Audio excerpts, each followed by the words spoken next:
Hello. Hello. हाँ सत साहब भगत जी। सत साहिब जी। कहाँ से बोल रहे हो भगत जी?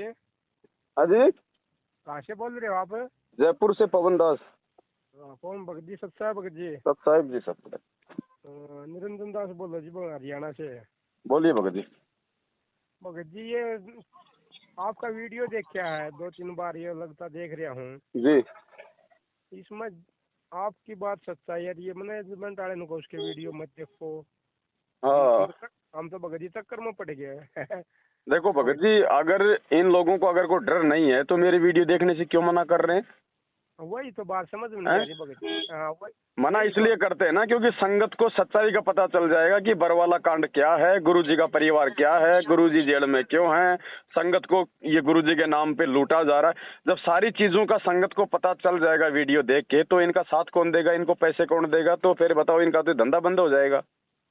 ये बात तो ठीक है भगत जी, पर एक बात बताओ भगत जी, मान लिए भगत जी नए भगत जी जुड़े हैं, मान लियो जी उनको नाम दीक्षा वो लेने की पर उनको कहाँ मिले भगत जी? देखो भगत जी, आज से पहले जब गुरुजी नहीं थे तो कहाँ से नाम दीक्षा ले रहे थे भाई? वो बात तो हैं? ठीक है जब भगत गुरुजी जी। नहीं थे तब कौन नाम ले रहा था, तब कौन सतलोक की भक्ति कर रहा था? तो जब गुरुजी आ जाएंगे तो फिर से देना शुरू कर देंगे। बिना गुरु आदेश के ना तो डीवीडी काम करती है भाई, ना कोई और करता है, क्योंकि ये अध्यात्म है। इसमें जो है मतलब शब्द शक्ति काम करती है। ये डीवीडी में जो नाम है ना, ये भी उस समय काम करेगा जब गुरुजी किसी को आदेश देंगे कि भैया आज के बाद में ये आदमी मेरे आदेश से डीवीडी से नाम दिलवाएगा, तब वो डीवीडी वाला नाम काम करेगा। भगत जी 2016 में जुड़िया था भगत जी, गुरु जी जी जाने के बाद जी जी आराम से मेरा बीड़ी दारू नशे कराया करता भगत जी, सब कुछ छूट गया। जी। मालिक की दया नहीं है भगत नहीं, जी। वो तो छूट गए भगत जी, क्योंकि ये परमात्मा का ज्ञान है ना, ज्ञान से आदमी को जानकारी होती है, जानकारी से फिर उसको जो मतलब की भय बनता है इन बातों का। ठीक भगत जी। अब छोटा बच्चा भगत जी, उसको पता ही नहीं कि ये सांप है क्या है। जब आप उसको थोड़ा बड़ा हो जाएगा, आप उसको ज्ञान दोगे, समझाओगे कि भैया ये सांप है, इसके अंदर जहर है, खाने से मर जाएगा, तो फिर आदमी उससे फिर डरता है ना। हाँ ठीक तो गुरुजी ने ज्ञान दिया, अगर आप गुरुजी का सत्संग नहीं सुनते तो क्या आप ये बीड़ी छोड़ देते भाई? नहीं भगत जी। तो ज्ञान क्या है भाई? ज्ञान मतलब गुरुजी का सत्संग, गुरुजी का वचन, तो उसमें शक्ति तो है ही। हाँ अब वही जैसे गुरुजी कहते हैं कि एक तो प्रधानमंत्री बोले कि भाई यहाँ से कल रोड का काम शुरू कर दो, और एक मैं पवन दास कहूँ कि भाई यहाँ पे रोड का काम शुरू कर दो, तो बोल तो दोनों एक ही शब्द रहे, लेकिन वो काम किसका करेगा? हाँ ठीक बात है भगत जी। तो ऐसे ही गुरुजी के मुख से किए गए सत्संगों में शब्द शक्ति होती है भगत जी। और दूसरी बात भगत जी, वर्तमान में ठीक है, नामदान की विधि जो है वो सही नहीं है, नाम तो सही है, नाम तो ये परमात्मा का ही है। तो इस समय क्या है कि परमात्मा को भी इस बात का पता है कि हर प्रकार से धक्के खा के ये आत्मा मेरी शरण में आ रही है। अब इनको थोड़ी पता है कि भाई गुरुजी जेल में क्यों हैं, बरवाला कांड क्यों हुआ, ये फर्जी है या सही है। तो अगर उसको यहाँ ये नाम लेके भी अगर गुरुजी अपनी तरफ से जेल में बैठ के लाभ ना दें, तो उसकी तो भक्ति और भगवान से विश्वास उड़ जाएगा कि फिर तो दुनिया में कोई भगवान ही नहीं है। लोग कह रहे थे कि ये भगवान है, यहाँ पे तेरा काम सिद्ध हो जाएगा, और यहाँ भी मेरा काम सिद्ध नहीं हो रहा, तो उस आत्मा का तो भक्ति से विश्वास उठ जाएगा। और परमात्मा चाहता नहीं कि इन आत्माओं का भक्ति से विश्वास उठे, इसलिए परमात्मा वर्तमान में उन लोगों को लाभ दे रहा है। और जिस दिन आदमी को ये बरवाला कांड की सच्चाई का मालूम पड़ जाएगा, उसके बाद भी यदि कोई मैनेजमेंट का साथ नहीं छोड़ेगा भगत जी, ये नाम उस पे काम करना बंद कर देगा। हकीकत ये है बड़े भाई, बाकी हमारी किसी से कोई दुश्मनी नहीं है, कोई हमारा कोई जमीन का मुकदमा नहीं है। नहीं भगत जी सही बात। लेकिन जब हमारा बाप इस सच्चाई के लिए भगत जी इतना संघर्ष कर रहा है, जेल में बैठा है, तो हम भगत जी कैसे पाखंड में साथ दे सकते हैं इनका? नहीं दे सकते भगत जी, नहीं। और ये हकीकत है बिल्कुल। सबसे पहले तो ये बात बताओ भगत जी, ये दुनिया को नामदान केंद्र खोल खोल के ये गुरुजी के नाम के आड़ में राशन की दुकान की तरह ये पार करने का ठेका ले रहे हैं मैनेजमेंट वाले। अरे जिसको खुद को अपने भाई पे विश्वास नहीं, अगर महेंद्र को अपने भाई पे विश्वास है कि ये भगवान है, ये परमात्मा है, तो भगोड़ा बन के क्यों घूम रहा है? पुलिस के आगे छुपता क्यों फिर रहा है? छुपेगा वो जिसने कुछ गलत किया है। गुरुजी का बेटा, गुरुजी का जवाई क्यों भगोड़े बन रहे हैं भगत जी? पुलिस को सरेंडर क्यों नहीं करते? एक बात से भगत जी, वीडियो देख के सच्चाई पता लगा भगत जी ना, हम तो विश्वास तो भगत जी इनको खुद को नहीं है। अब संगत बेचारी भोड़ी है। संगत आप जानते हो भगत जी, चाहे कितना पढ़ा लिखा आदमी हो, गुरुजी का ज्ञान लेने के बाद में एक बार तो वो मतलब वो फिदा हो जाता है। ठीक बात। लेकिन धीरे धीरे सच्चाई समझ में आती है ना। आज ये सच्चाई समझ गए तो हजारों की संख्या में लोग ये साथ संगति से जुड़े हुए हैं। अब ये कोई पाकिस्तान से थोड़े आ रहे हैं जो साथ संगति से जुड़ रहे हैं, मैनेजमेंट से तो टूट टूट के आ रहे हैं। तो इनके कुछ दिमाग में बात आ रही होगी ना कि वास्तव में हमारे को कहाँ पे मूर्ख बनाया जा रहा है। भगत जी आपके हरियाणा में आप तो 2016 में जुड़े हो, तो जो 2016-17 में इन्होंने जाटों को समर्थन दिया, जाट आरक्षण में। मैं खुद गया था भगत जी, हैं? मैं खुद अब एक बात बताओ भगत जी, हमारे को इस गंदे लोक में आरक्षण चाहिए या फिर हमारे को सतलोक में जगह चाहिए? सही बात है। अरे यहाँ तो रोज लड़ाई लड़ते हैं, आज ये जाट लड़ रहे हैं, कल को ब्राह्मण लड़ेंगे, परसों यादव लड़ेंगे। हमने को ठेका ले रखा है क्या भगत जी? ना भगत जी ठीक बात। हमें क्यों आरक्षण चाहिए? हमारे को भगवान चाहिए था, भक्ति चाहिए थी, हमारे को मिल गया।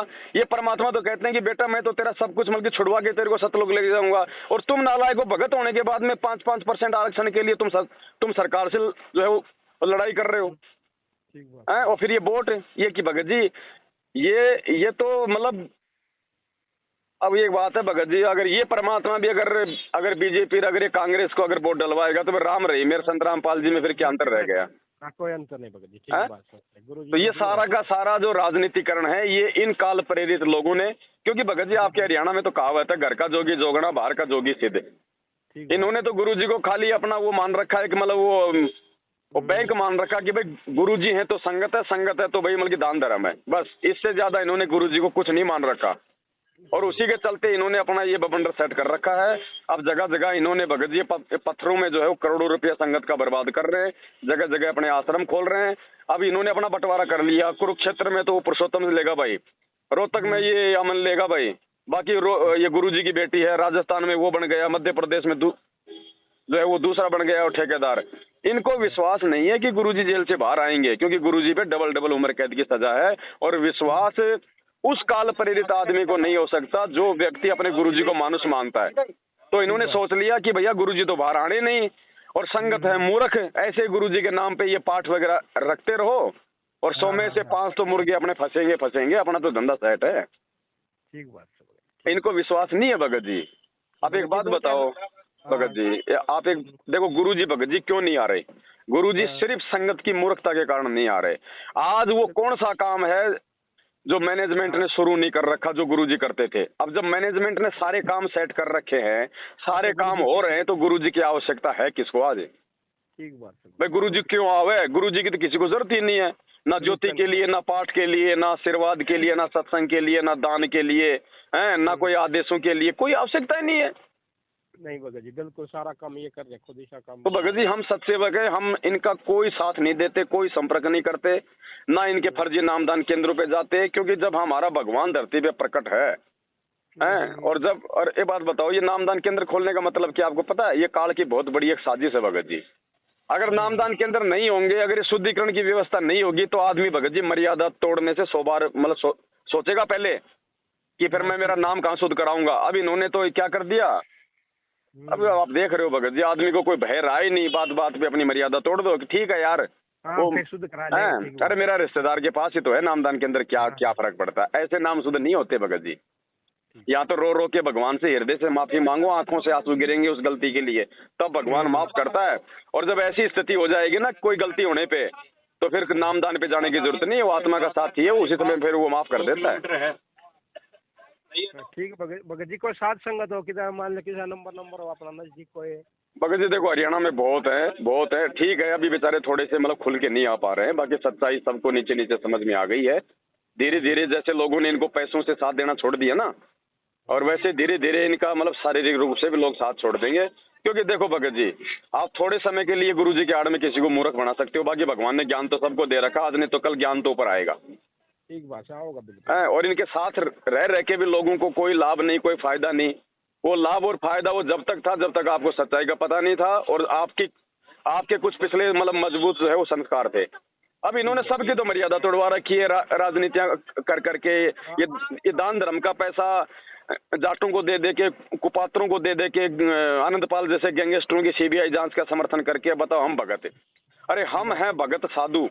अब भगत जी गुंडे का समर्थन कर रहे हैं, हम काहे के संत हैं, काहे के साधु हैं? गुरु जी का नाम तो ये नालायक बदनाम कर रहे हैं दुनिया में, तो मर्यादा रहेगी किसी की?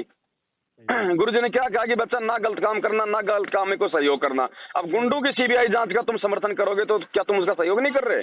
पैसे और दे रहे हो उसको। तुम भिवानी में एक रैली थी वो राजपूत करणी सेना की, वहां पे गुरु जी का नारा तक नहीं लगाने दिया, संगत उठ के निकल ली थी। राम उठे वो वहीं जा रहे थे। अब बताओ भगत जी क्या है ये बताओ, और फिर कहते हैं कि गुरु जी का आदेश है नालायक को। गुरुजी ने 27 साल में कभी ऐसे कोई कुकर्म कभी करवाए थे क्या? ये रैलियों में, धरनों में, प्रदर्शनों में, आरक्षणों में कभी गुरुजी ने किसी को बैठाया? कभी गुरुजी ने अपने 27 साल में कभी कहा कि तू हरियाणा में भूपेंद्र को वोट दे या तू इसको जो मतलब बीजेपी को दे वोट? अगर संत राजनीति कराएगा तो भक्ति क्या फिर आसाराम करवाएगा? ठीक बात है भगत जी। तो भगत जी ये चीजें अब हमने समझनी पड़ेगी, ये नहीं समझाएंगे, ध्यान रखना। ये परमात्मा ने ज्ञान हमारे को ठोक के इसीलिए दिया है। ये ज्ञान देने के लिए भगवान ने जो दुनिया के संतों से जो दुश्मनी मोल ली ना, हमारे को ज्ञान आधार से मजबूत करने के लिए कि मेरे बच्चे कहीं कोई जो है धोखा ना खा जाए। भगत जी मैं एक छोटा आदमी हूँ भगत जी, थोड़ी खेती बाड़ी करूँ जी, इसमें स्प्रे मारा मान ले दवाई कीटनाशक है, ये आप मार सका कि नहीं भगत जी? देखो भगत जी बात ऐसी है कि जबरदस्ती का तो मार्ग है नहीं।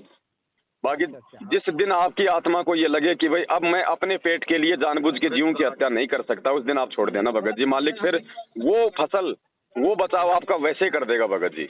क्यों आश्रम में पूछी थी मैंने मैनेजमेंट वाले ये दवाई मार सको आप आगे 50 मीटर से भगत जी देखो वो मना नहीं करेंगे, क्योंकि वो ना वो मर्यादा में है, ना उनको खुद को कोई ज्ञान है। ठीक है, उनको कोई मतलब नहीं है भगत जी इन चीजों से। अरे परमात्मा तो यहाँ तक कहते हैं कि सामने अगर कोई कीड़नाड़ भी है तो भी तुमने यथासंभव मतलब बच के जाना, कहीं मतलब अपनी दिशा चेंज करके जाओ। ठीक बात है। अब भगत जी हम अपनी 2 टाइम की रोजी रोटी के लिए हम स्प्रे मारेंगे? आप एक बात बताओ, आज से 50 साल पहले कौन मारता था स्प्रे? हाई जब स्प्रे नहीं था तो मारता कौन था? ये पाप तो काटने अब हमसे करवाने थे, क्योंकि इसको पता था कि भाई ये अब ये भक्ति पे लगेंगे तो इनकी भक्ति ना बन जाए, इसलिए ठुकवा दिया यूरिया, पूरी जो है धरती को मतलब बंजर करवा दिया, ऊपर से स्प्रे। तो ये पाप लग किसके रहे भगत जी? ठीक बात। गुरु जी के शरण में आ गए तो ये थोड़ी कि हमारे ऊपर पाप नहीं लगेंगे। यहाँ तो गीता का विधान तो सबके ऊपर लागू है। जहर चाहे भगत खा लो चाहे जगत खा लो, मरेगा भगत जी। लेकिन हमारे को केवल इतना लाभ दिया परमात्मा ने कि देखो जानबूझ के तो तुम गलती जो है वो करना नहीं, मेरा नाम लेने के बाद में अनजाने में गलती होगी तो वो तुम्हारे को माफी है। ठीक है भगत जी। तो देखो अब हमने खाली अपने पेट के लिए भगत जी वो लाखों करोड़ों जीवों की हत्या हम नहीं कर सकते। अब बाकी मालिक से प्रार्थना करो कि परमात्मा थोड़ी सी दया बख्शो मालिक, धीरे धीरे हम इन चीजों से जो है मतलब वो दूर हटें। अब देखो ये भगत जी भक्ति है विश्वास की। अब हम तो ये नाम और ज्ञान और ये भगवान को प्राप्त करने के बाद हम तो सोचते हैं कि भाई यूरिया डालूंगा, ये पेस्टिसाइड डालूंगा, ये केमिकल डालूंगा तब मेरी फसल अच्छी होगी। अरे भगत जी विचार करो, ये वो ही भगवान है जिसने धन्ना भगत का बीज खा के मतलब तुम्बे में दे दिया, तुम्बे में दे दिया भगत जी। ना कोई यूरिया, ना कोई पेस्टिसाइड, ना कोई बीज, ना कोई ट्रैक्टर चलाया खेत में। ये आज नहीं दे देगा क्या? ये दे सकता है लेकिन हम लेने के लायक नहीं बने अभी। नहीं बने भगत। तो भगत जी विश्वास की भक्ति है। कहे कबीर सुनो भाई साधो मैं तो हूँ विश्वास में। ये नाम चाहे कोई सा भी हो, ये उसी समय काम करेगा जब हमारे को विश्वास हो जाएगा। सबसे पहले तो ये कि धरती पे वो एक परमात्मा कौन है। अब संगत तो बताओ भगत जी, दो को पूज रही है। ठीक बात है, बिल्कुल भगत जी। अरे वो ठोटू है, खाली गुरुजी ने खाली सहारा लिया है कि ये कबीर जी हैं, खाली समझाने के लिए। वो खुद को कहते कि मैं कबीर हूँ, तो आज पता नहीं उनके पास में 5 आदमी भी रुकते कि नहीं रुकते। तो उन्होंने एक सहारा लिया देवी देवताओं की भक्ति छुड़वाने के लिए, ताकि हमें ये तो मालूम हो कि फिर वो भगवान कौन है फिर। और तो खाली उन्होंने फोटो से मतलब सहारा लिया है। अब वो फोटो हमें थोड़ी पार कर देगी, फोटो थोड़ी हमें आशीर्वाद दे देगी, फोटो थोड़ी हमें आज वो सत्संग सुना रही है। ठीक बात है। जो जिंदा है उसको पूजो ना। तो भगत जी ये ज्ञान आधार की भक्ति, इसीलिए भगवान ने 27 साल से पहले हमारे को ज्ञान से मजबूत किया है ना। और ये मत देखो भगत जी, हम तो ये कहते हैं कि आप उनकी भी सुनो आप हमारी भी सुनो। जब तक दोनों तरफ की सुनोगे नहीं आप निर्णय कैसे करोगे? अब जज होता है कोर्ट में भगत जी, वो कभी एक की बात सुन के कभी निर्णय करता है क्या? चाहे उसको 50 तारीख देनी पड़े, जब तक वो नींबू सा नहीं निचोड़ लेता है दोनों तरफ की बातें सुन के, तब तक वो कोई फैसला नहीं देता। उसको पता है मैंने अगर गलत फैसला दे दिया तो फिर मैं दोषी हो जाऊंगा उस परमात्मा की नजरों में। तो हम तो भगत जी वास्तविक जज हैं। परमात्मा ने ये ज्ञान दे के, तत्व ज्ञान दे के हमारे को तो असली जज बना रखा है। फिर हम कैसे भगत जी ये पक्षपात कर सकते हैं? अब ये तो भगत जी इनका तो देखो धंधा है। ये तो आप अब जैसे कोई मान लो भगत जी जिस आदमी की बीड़ी या फिर पान मसाले की या फिर सिगरेट की मतलब फैक्ट्री है, अब मालूम तो उसको भी इस बात का कि भाई सिगरेट पीने से कैंसर होता है, पान मसाला खाने से कैंसर होता है। लेकिन जिसने वो फैक्ट्री खोल रखी, जिसका धंधा बीड़ी सिगरेट बनाने का है, वो क्यों दुनिया में संदेश देगा कि भैया बीड़ी पीने से कैंसर होता है? तो भगत जी ये तो इनका धंधा है संगत को लूटने का गुरु जी की आड़ में। तो ये क्यों कहेंगे कि भैया तुम पाठ मत कराओ, तुम ज्योति मत कराओ, तुम ये मत करो, वो मत करो। इनको तो पैसे आने चाहिए, बाकी चाहे तुम मतलब रोज मतलब शराब पियो। ठीक बात। तो भगत जी समझना हमने पड़ेगा। जैसे गुरुजी ने क्या कहा, अब गुरुजी कह रहे कि भैया नकली संत नहीं समझने वाले, मुझे पता है, लेकिन इनके पीछे जो भोले जो भगत लगे हुए हैं ना, वो समझ जाएंगे। तो हमें पता है कि ये मैनेजमेंट वाले, गुरुजी के परिवार वाले, ये कोऑर्डिनेटर जो अपने स्वार्थों में एडी से लेके चोटी तक जो ये रंग चुके हैं, वही बात है, वो कुत्ते के जब एक बार किसी का खून मुंह लग जाता है ना, तो जल्दी से छूटता नहीं है फिर। तो हमें पता है कि ये नहीं सुधरेंगे, लेकिन इनके पीछे जो हमारे भगत भाई बहन है, जो अनजाने में जो लगे हुए हैं ना, वो जरूर बेचारे हो जाएंगे सर। तो हम तो उनके लिए प्रयास कर रहे हैं भगत जी। ठीक है भगत जी, ठीक है। तो मालिक दया करें। तो भगत जी देखो, भक्ति करेंगे, मर्यादा में रहेंगे तो भक्ति बनेगी, तो फायदा है। मर्यादा तोड़ के तो कभी आज तक कोई पार हुआ ही नहीं। अब एक बात बताओ, फिर काल का रोल कहाँ है फिर? भाई परमात्मा तो हो गए अपने गुरु जी, दूसरा है काल। तो काल भी तो पूरा जोर लगाएगा ना कि ये भक्ति कोई ना कर ले हमारी मर्यादा तोड़वाने के लिए। तो काल, गुरु जी कहते हैं काल तो सामने कभी प्रकट होता नहीं है, वो तो किसी के सामने आता नहीं, वो अपने दूतों के माध्यम से अपना काम करता है। तो दूत उन्होंने ये छांट लिए गुरुजी के परिवार वाले। जैसे 650 साल पहले उसने कमाल को अपना दूत बना लिया था, जो गुरुजी के पास में रहता था, ऐसे ही आज गुरुजी के परिवार वालों को छांट लिया। अब ये उनके वो कर्म बताएंगे कि गुरुजी तो क्या कह रहे हैं और ये हमारे को कौन सी दिशा में लेके जा रहे हैं। इसलिए ये काल के दूत है भगत जी। ठीक बात। अपना नंबर है भगत जी है जी बड़े भाई, दास का ही नंबर है। ठीक है भगत जी, थोड़ी दया रखिए। हाँ, बाकी दास ये नहीं कह रहा कि इनसे कोई दुश्मनी रखनी है, मन मुटाव रखना नहीं, ये भी हमारे भाई हैं, लेकिन ये भ्रमित हैं। मिले तो इनको सत्साहिब करो और इनको भी कहो कि नालायकों क्यों अपने कर्म फोड़ रहे हो। ठीक बात। दुश्मनी किसी से नहीं, परमात्मा कहते हैं एक शत्रु एक मित्र है, भूल पड़ी रे प्राण, यम की नगरी जाएगा शब्द हमारा मान। उसके कर्म वो भोगेगा, अगर हम सच्चाई समझ के सही चलेंगे तो वो कर्म भगत जी हम भोगेंगे अपने। हाँ ठीक है बड़े भाई, ठीक है भगत जी। सत साहिब, जय हो बंदी छोड़ के। जय बंदी छोड़।